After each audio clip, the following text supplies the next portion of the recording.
All right, welcome everyone. We're going to be joined with our panelists here as they come on live. So over the last couple of days, you guys have known that we've been talking about hybrid healthcare in general, and that things have changed in the last year. But in the main thing that has changed is that before COVID, there was always this discussion that we need to have very valuable systems, but we need to build the right patient experience, make sure that we have engagement. We're not really sure who's going to come online and how well they will integrate and engage with a hybrid system, similar to what we're seeing today. Well, all of those questions are gone, right? So we know that the barriers to telehealth, the barriers to remote care mostly went away with respect to the reimbursement side, mostly went away with respect to HIPAA requirements, but there's still a lot that we need to understand about how to improve engagement and outcomes in this hybrid world. And that's why we're really excited to have this particular conversation with our panelists here. I'm going to have them introduce themselves in a second, as is normal for us.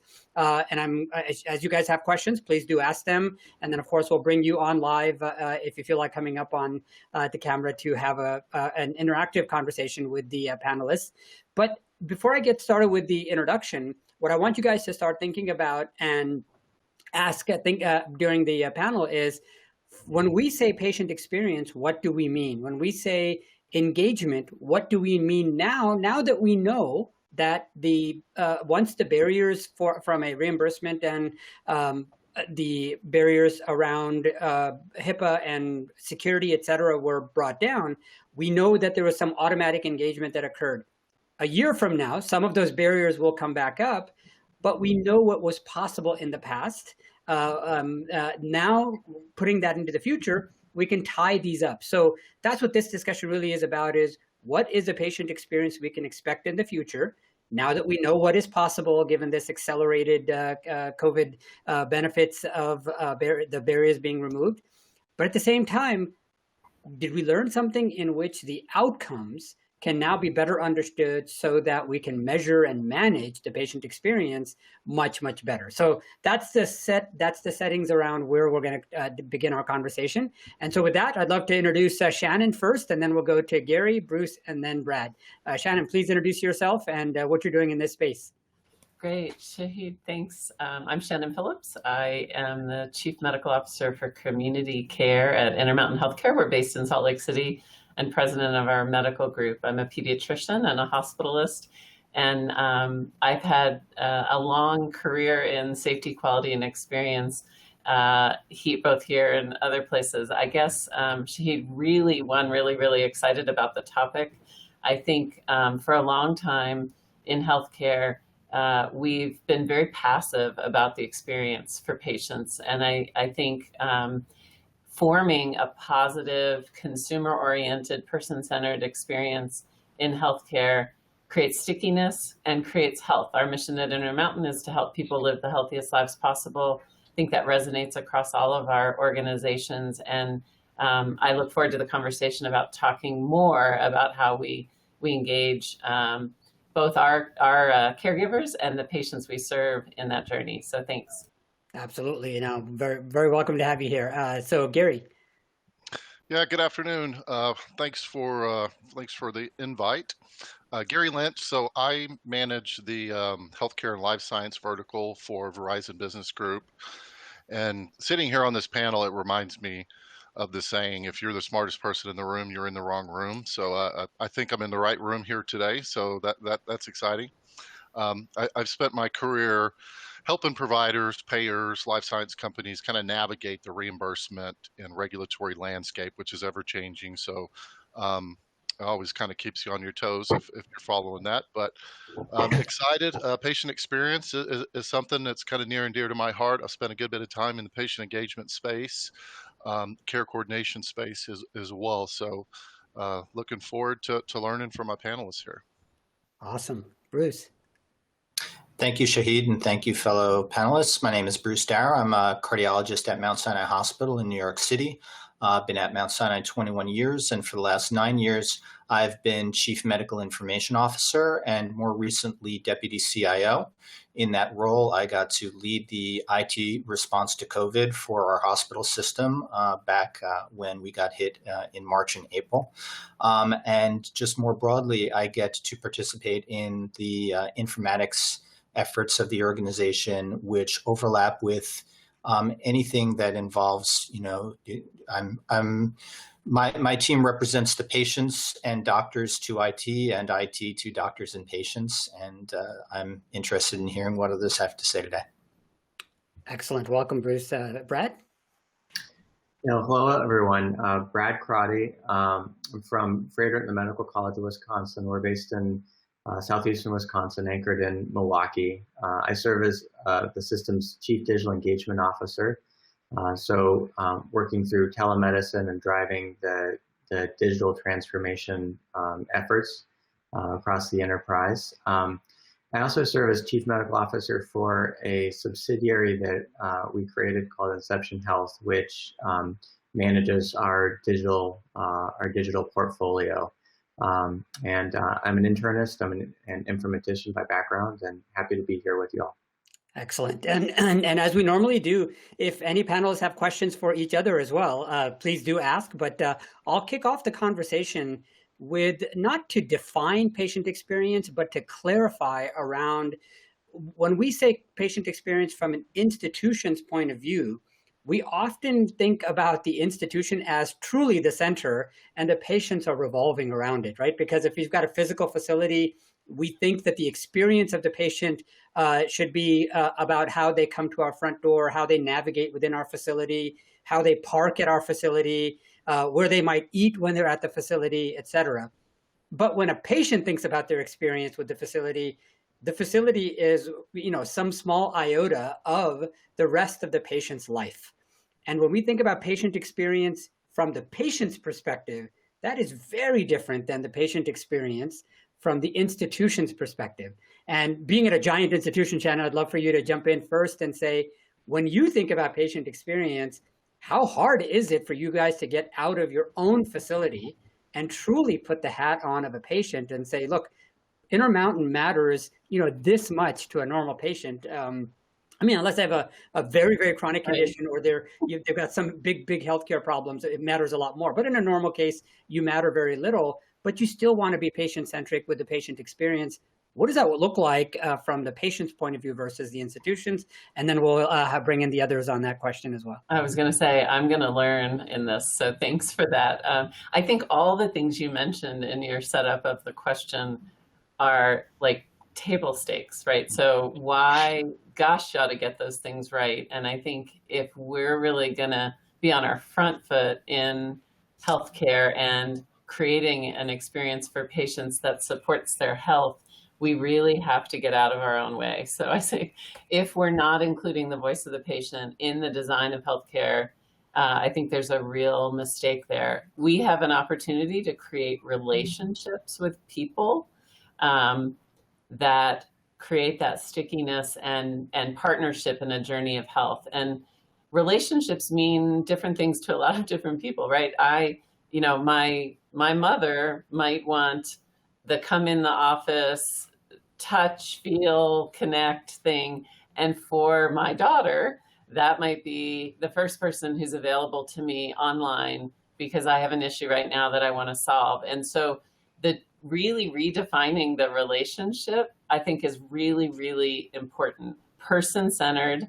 I also try very hard to change my vocabulary from patient to person, because putting the label of patient on someone immediately makes them vulnerable. And so I think if healthcare delivery systems can move away from that consideration and feel that partnership, become unencumbered by bricks and mortar. And I have very talented colleagues on this panel who are spending real time in what I'll call the least restrictive environment. And we're trying to do that at Intermountain as well. We have taken on the surge of telehealth and digital connections with patients, both synchronously, video, and asynchronously. We are thinking about, is least restrictive meeting you at home, house calls, hospital at home, really strong, different ways of being present for patients that maybe we thought about and we're like, that's a cool innovation, but really got accelerated in this last year. And I hope not only at Intermountain, but across the industry, we remain curious to be present for people how, when, and where they would like that experience with us. So back to you. Yeah, no, that's a great setup. And Bruce, I'd love to bring you in another from an institutional point of view, which is I loved what Shannon just mentioned about centering around the relationship, because if you're a pre-patient, meaning before you become a patient, that's when you really want to be starting to work with people in the community, et cetera. And then when they need you, they think about you first, come in, have a proper experience, but then they go back to their normal lives. So expand on that. What do you think about this relationship idea? And how do you study this relationship in order to understand the patient experience or the person experience before they're a patient? What are you guys doing at Mount Sinai to talk about that? Sure. And I think that Shannon made some great points there. And we've done sort of patient journey mapping. And I think a lot of organizations have turned to this as a way to figure out, it's one thing, to your point, Shahid, when the patient is in front of you because they have their, symptomatic coronary disease or whatever it is. And then the course of the next 2 days, 3 days is pretty straightforward and predictable. And what is expected from the patient can be, predicted.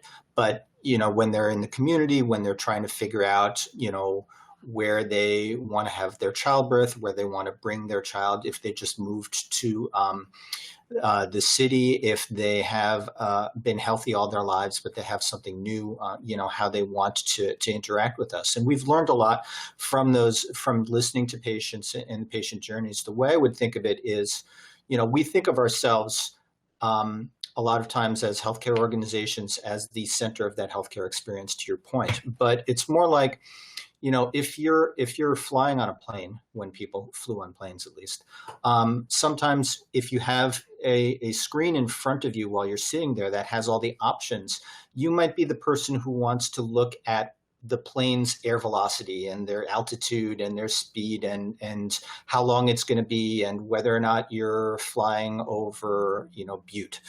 And if that's great, if that's what you want, that's great. But a lot of times you want to watch television or you want to watch a movie or you want to play a game. It's like that when we provide patients with information when they're in the hospital about their condition and learn about your condition and see the results of your tests. What they tell us is that they want to watch Netflix and play Angry Birds. And I think that when we listen to patients, we do get that perspective and we can make our relationship with them more centered around what they want rather than what we think that we should be giving them. Yeah, no, I love that. In fact, Brad, I'd love to bring you in, and then Gary's going to help us tie all this together. So Brad, again, talk about from your institution's point of view, what are some of the mistakes that we're making thinking about the patient experience when we look at it institutionally rather than from the patient's actual life perspective? Well, the first mistake that I think probably anyone in healthcare has been guilty of is saying, well, I'm a patient too, because we are all our patients or people who receive healthcare services. So we make the mistake of saying, I know what that experience is like. And it's hard to wear two hats at once. And what often happens is decisions are made in rooms where everybody has the best intentions, but even if you are sort of journey mapping it, if you're not going out and getting the real experience, you're making assumptions that may just be very, very wrong.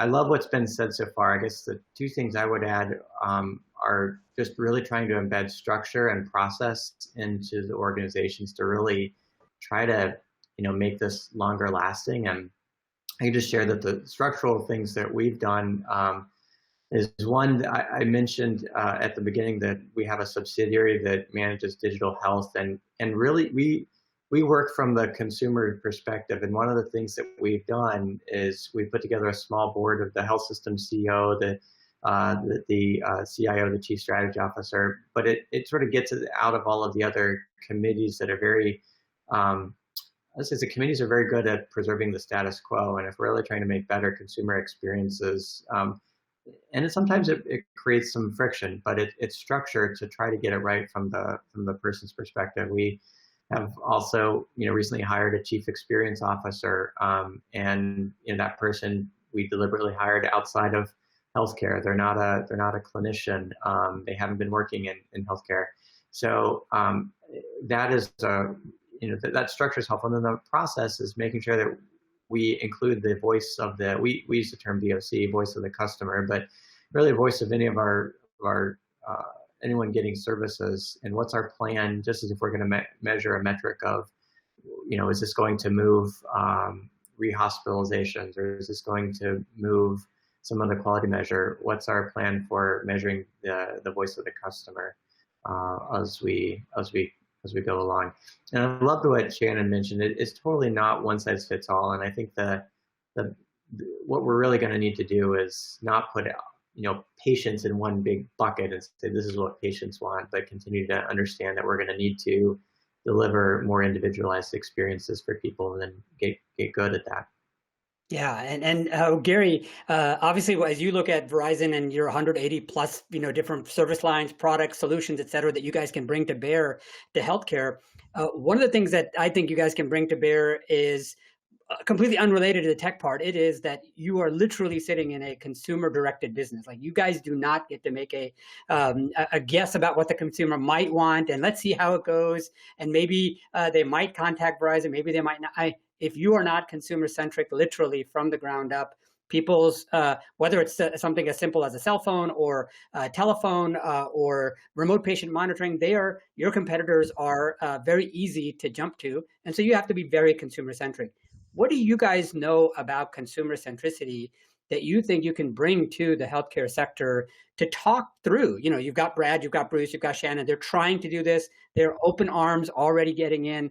What can Verizon do to help them based on what you've learned in other industries, given that you're outside of very many health industries beyond just healthcare? Yeah, no, that's a great point. Certainly we have a lot to learn from other industries related to consumer preferences. I think about retail. Retail has done a really good job of kind of having that consumer at the center of the universe, and building, solutions, products, services around that customer. I see healthcare, we're kind of making that shift. And I like what Brad said. Hey, you know what, for our patient experience, we're actually bringing somebody who doesn't have healthcare experience, has consumer experience within other industries. That's something at Verizon I'm really paying close attention. So I lead the healthcare and life science vertical. I'm partnered very closely with my peer who runs the retail vertical to kind of learn more experiences, to learn what those consumer preferences are. And we see a lot of similarities right across the different verticals. I mean, what do consumers want? They want greater personalization. Related to healthcare, they want transparency and network coverage, pricing, bills. They want more engaging digital experiences and capabilities. And when you think about value-based care, consumerism, and healthcare, pushing patients to take more of an active role in their healthcare, they want the same thing that their experiences in the other industries. And one stat that I'll kind of leave you with that's really telling is, if you look at internet usage next year, it's projected to be 50% generated via smartphone. So what is important to patients? We need to be able to offer them a very mobile-friendly patient experience. So what do you think, Gary, based on some of the statistics and things that you learned, like one of the things that I love getting from Verizon literally every year is your internet security report. Like, here's what's going on in security, et cetera, so I can build my technology strategy around it. Are you guys doing things like that can help Brad, Bruce, and Shannon to say, okay, this is some of the stuff that we've already studied in other industries, we're applying this, and then work really as partners with them to say, tell us, what are you wondering about with patients? We may already have the answer, right? What are you wondering about with respect to patient experience or relationships, et cetera? Maybe there's something that we already have that we can tie in. And then, of course, you guys are learning quite a bit from healthcare as well. Healthcare is very different than most other industries, not the least of which is life, safety, security is not the same as every other industry. So let's not kid each other that they're 100% alignable. But like Shannon said, the patient safety side, they can teach you from there. But consumerism, I'd rather the healthcare industry just go to people like Verizon and say, hey, can you show us what the people are already doing and how it might align to health? What could you help them with starting here? Yeah. So we don't do anything in a vacuum, as it relates to healthcare. And as you kind of stated, we've learned a lot in other industries that we're applying into healthcare. And I look across the country, we've got 7, 5G innovation labs across the world, and we actually have one specifically only to healthcare that we've partnered with Emory. Um, so at the end of the day, Verizon, what do? We provide infrastructure. We're an enablement engine. And so we're working very closely with partners across the healthcare continuum. Physicians doing a lot of really amazing stuff. If you guys heard the keynote, our CEO of Verizon Business Group talked a little bit about what we're doing 5G from a healthcare perspective around, augmented reality, virtual reality, some really cool stuff that if we get into kind of a more technical discussion, I can kind of bring some of that up. But I think the partnerships that we have with constituents across the healthcare continuum in our innovation labs is really kind of opening our eyes into how we can best position ourselves to help. But when you think about the Verizon touch points, I mean, and certainly didn't want to do a Verizon commercial or anything like that, but from our Verizon Media Group, we have direct connections with 900 million consumers across the world. So imagine the intel that we're able to gain around customer experience, customer preferences, and as Brad kind of stated, all of those wonderful lessons we can learn from all the other industries is what we are bringing into the healthcare space. So excited about working with folks like the panel here and learning how we can better position ourselves to enable some of the work they're doing. Excellent. And Shannon, there are a lot of things you guys can learn from Verizon, but there are some areas, as we were saying. So for example, 2 or 3 that come to mind immediately is patient safety with respect to devices that are worn on body to do things like instant diagnosis, maybe some remote diagnosis, the human factors necessary for when a patient is talking to a physician who is really trying to diagnose them remotely or in person. These are not common conditions. I mean, as much as we all learn from retail, as much as we all learn from hospitality, this relationship, this trusted relationship that a doctor has with the patient, that a patient's caregiver might have with the nurse and the doctor, that circle is very, very special. What do you think are the things that you wouldn't be able to pull from other industries, but that you could take and focus on so that the hospitality industry could teach you about, preferences, and retail could teach you about what the experiences look like? But these 2 or 3 key areas that nobody else can teach you because nobody else does this kind of stuff is where I'd like to focus on. So can you think of some examples of work that you're doing, especially in the patient safety area, where, it doesn't matter how great your tech is, if you don't have these things around patient safety, it can actually harm the patient's outcome. And then we'll bring in Brad and Bruce on the same question as well.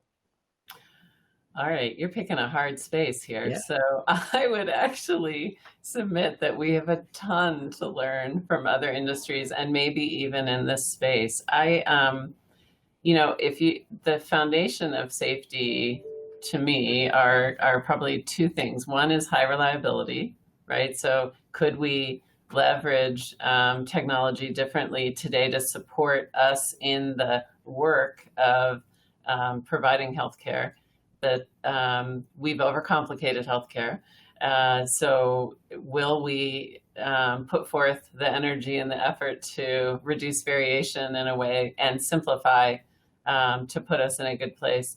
And I'll say that relationships matter in that journey. So not to completely stick to the same one tune, but if we have the right relationships with each other as the team caring for the person who's chosen us, and with the patient, people are going to feel safe to speak up, are going to have information in front of them with which they can overlay the patient's circumstances to make good decisions. So I think we have in healthcare too often, one of our biggest safety strains when I think about technology and opportunity is we have asked the electronic health record, for example, to step in and just be the equivalent of the binder that we had at the nurse's station.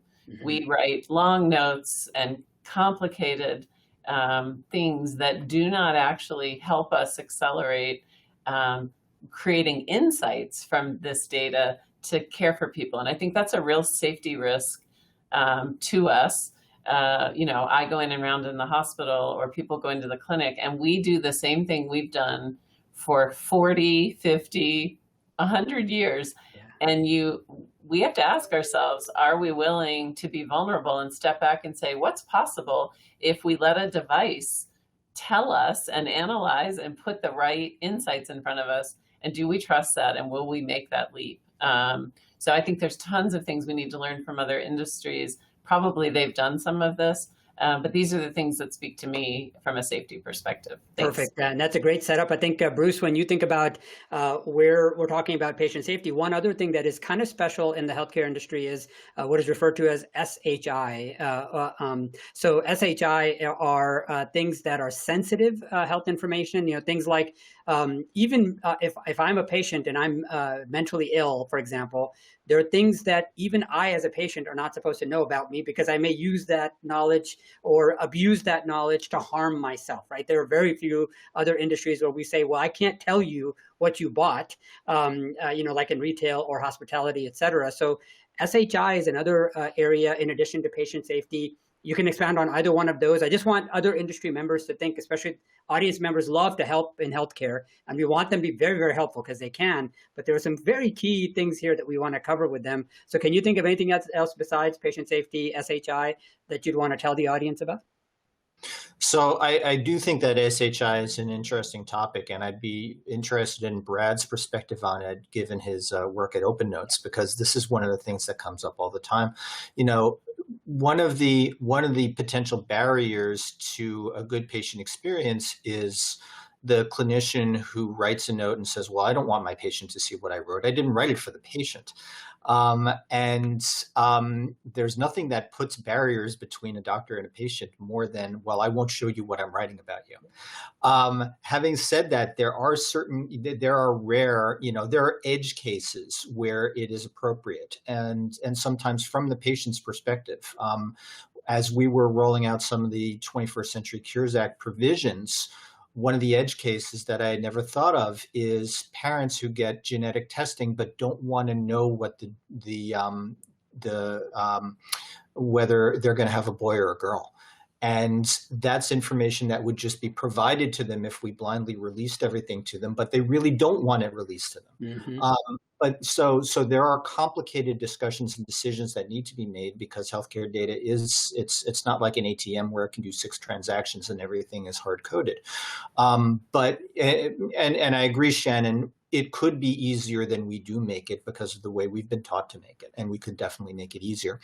But to your point, Shahid, there are cases where you really, distinguishing the true cases where you don't want to share information with the patient because they really don't want to know it, or because in the state of New York, behavioral health information, for example, is non-shareable. But everything else really should be fair game. And I've been doing Open Notes for 5 years, 6 years. Brad, you've probably been doing it for 10 years. And it's a journey that we as doctors and clinicians need to make. Yeah, and Brad, I'd love for you to answer to add on to what Bruce and Shannon both said, but with one very specific caveat that so I'm a software engineer, build systems for a living, built multiple EHRs in my lifetime. One of the problems that we've had is we design for those edge cases and then prevent the non-edge cases. Right. So somebody told me, for example, I've learned for many, many years, SHI is important, protecting and privacy is important, et cetera.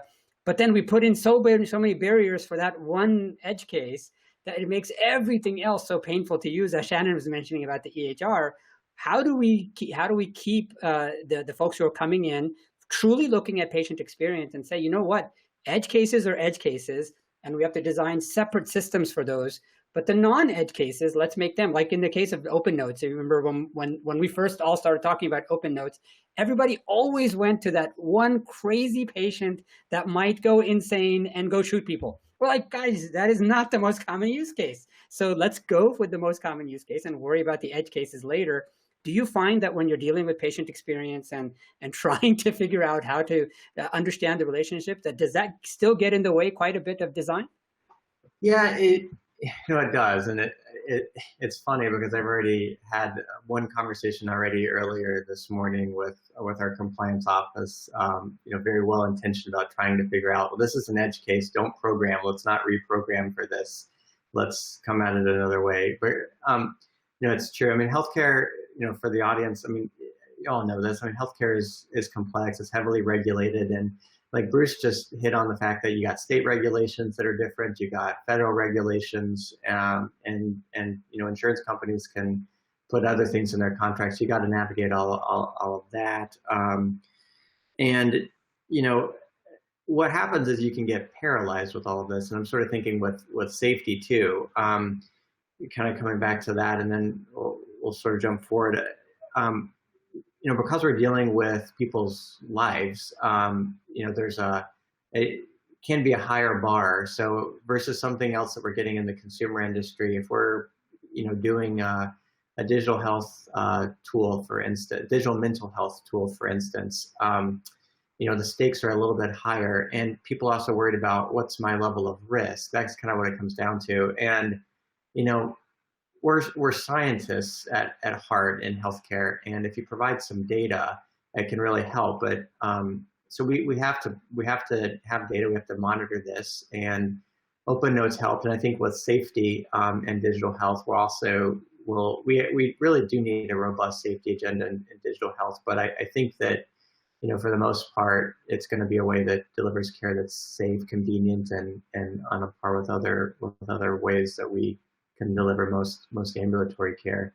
With the open notes and the sense of health information, I would just add that for the most part, it's just part of the transparency movement in healthcare, which is what we really need. I mean, if you go to a grocery store and you buy an item, and it rings up and shows you the price, and that's required in most cases. If we write an order in the electronic health record, we don't necessarily show you the receipt of that order, unless maybe after you've already bought it, in the terms of an after visit summary. So open notes is just one extra layer of providing some transparency to the process. Around mental health, for the most part, this has also been studied and looked at because in the absence of data, we have expert opinion, and expert opinion can sometimes be the loudest person in the room. And we've gone from having the concern around the mental health records into being, they're just part of records. When I was in Boston, the chair of psychiatry used to say, if someone's seeing a psychiatrist, they know they have a mental health problem. There's nothing to really hide from them there. There are edge cases. There are edge cases in psychotherapy. There are edge cases, and sometimes we need to tell people this is in the record, but you may not want to look at it. We have this now with, as we implement aspects of the Cures Act, where we're releasing all results immediately in real time to people. And the well-meaning, but sometimes paternalistic, or oftentimes paternalistic, is, well, what if my patient sees something that's upsetting and can't handle this? And probably for the majority of cases, they're going to have normal results or scans that don't show progression if it's cancer, and those are all good things. And there are going to be some cases where you may learn about a diagnosis first, but we're trying to have, my recommendation is we have that conversation. Do you want to look? Do you not want to look? But it's going to be there, and it's ultimately the person's right to choose whether they want to see it or not. Whether we put it in barriers or not, if someone wants to get their records, they're legally entitled to them. Yeah, that's such a great way of putting it. And Gary, as I bring you in here, just to summarize, what Shannon, Bruce, and Brad said, what we want to see, patient safety is special. SHI, et cetera, these edge cases are special, but don't let that drive the patient experience. That's what I wanted to really come out. You did not hear from any one of these panelists of ours that said, oh yeah, let's, redesign everything around that. No, you have to cover it, but that's where personalization truly comes in. There is no one way to do all patients. Complexity abounds in healthcare, and that personalization is the only way to get around it, around very special workflows. And in healthcare, when you're designing patient experience, doing your patient journeys, if you don't know where the patient lives, what their age is, what are their comorbidities, what are their top conditions in that area, I mean, we're talking about a significant level of personalization as possible via genomics today. And as we get to proteomics, et cetera, it'll be even nicer, more real time than we have. We're going to get to epigenetics in the next 4 or 5 years. The availability of data, and if we keep doing it the way Shannon is saying, which is we're not changing, none of those benefits are going to filter out to patients, and we'll still end up being very, very institution focused. So that's the lesson I think you guys got from the panelists here. And to be fair, on the Verizon side, I mean, so they have cell phone towers that can kill people accidentally as well sometimes. So it's not like they don't know about safety. Phones, if you don't use them properly, they could, the fields, the batteries can burn up. I mean, there's a lot of safety stuff that happens, and lots of other industries know about safety, but they're not tying it in that same way, around drugs, et cetera. So that's not to say that other industries don't know them. We just have to take care of the patient experience properly.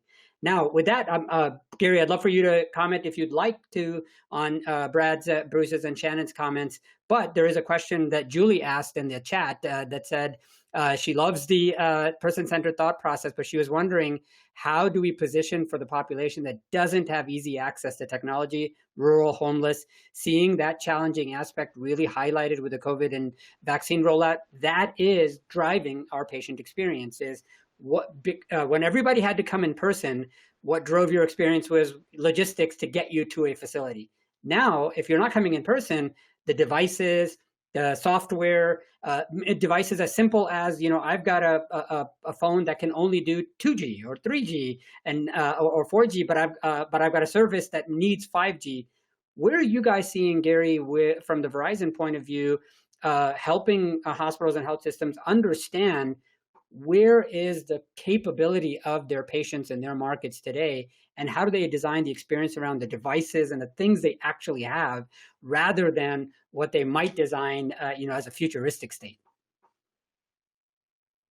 Yeah, no, definitely a very challenging question. And I was reading this question a few different times and thinking about a few different avenues.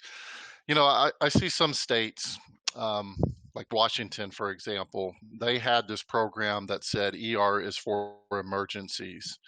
And what they did was they connected all the hospitals, and for patients who didn't have access to technology, that were using the ED as their primary care doctor in the ERs, 15 to 20 times a year. That was kind of the focus for this program. And so having all the hospitals connected together and sharing these patient insights, it prevented these vulnerable patients from slipping through the cracks.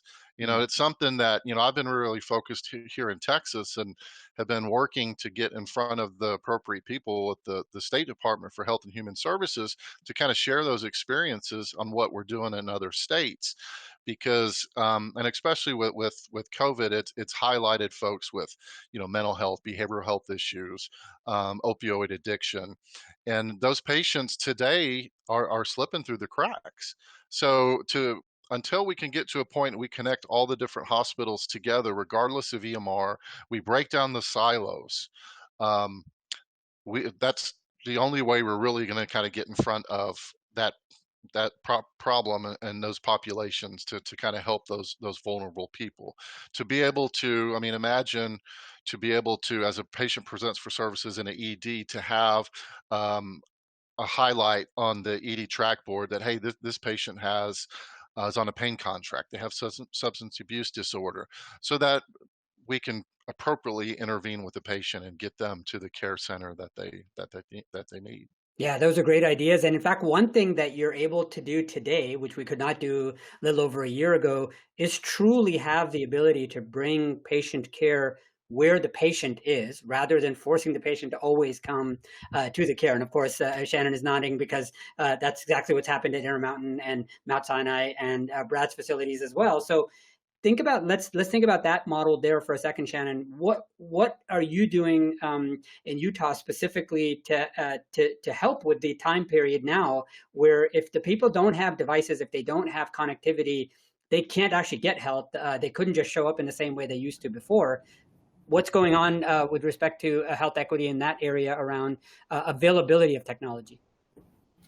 Yeah, so I think I appreciate Gary and others in the communications industry writ large who are helping us think about the connections. I think about, we're thinking about patients. I'm thinking about connectivity for kids and education as well, right? So to start to break cycles of some of these social determinants for people, there has to be access to connectivity. And so I would say what comes to mind for me is we're trying right now, we have, I'll call it a study, but in 2 of our most vulnerable communities that have homelessness, that have English as a second language, that have unemployment rates that are higher, we have partnered with community groups in those 2 counties to provide services in different ways and to think about the social determinants risks, which I think we're talking about in general here, and see if we can't make a difference. So in those circumstances, we're leveraging community businesses. We're leveraging the mental health or homelessness services that exist and trying to figure out how to connect those people. And interestingly, the connection that we're arranging is digital. We're having handoffs between non-governmental agencies or community partners through a digital referral process that everybody's engaged in. And part of the funding for this seed program was to connect that digital network. And so even if the patient's connectivity is not there, the organizations that can surround and impact the health of that person are, and there's nice handoffs and closed loop communication to serve those communities. So I think that's an example I'd highlight of trying to think a little differently about it. And then I think Gary brought up the statistics, which I'm not going to be expert in. I am continually amazed that even if you can't turn on your electricity or pay your rent, you have a mobile device. And so I think it's on us to figure out how our digital platforms that we use can be accessible and kind of a one-stop shop that is easy, that can come to you in your language, that can nudge you, and really help people find comfort in that. And today we don't have that. And so again, as I think you started us in consumer centricity, person centricity, we need to understand how that feels, how it can feel more approachable. And if we do that, I think there's a lot of opportunity. So thanks. Fantastic. Yeah, so we've got about 90 seconds. I just love, Brad and Bruce, for you guys to just jump in. And so anything specific you're all doing to look at the patient experience of the patients that don't have, the wealth or availability of devices, technologies, et cetera. Just a quick plug that the Johnson & Johnson vaccine in that respect has been a little bit of a game changer, because we know who the vulnerable patients are who weren't able to come to us because of their lack of that. And we can send teams into them with a syringe, one shot, watch them for 15 minutes, give them information in case they need to contact us, and they're vaccinated. So that's been great. Awesome. Brad, you've got the last word.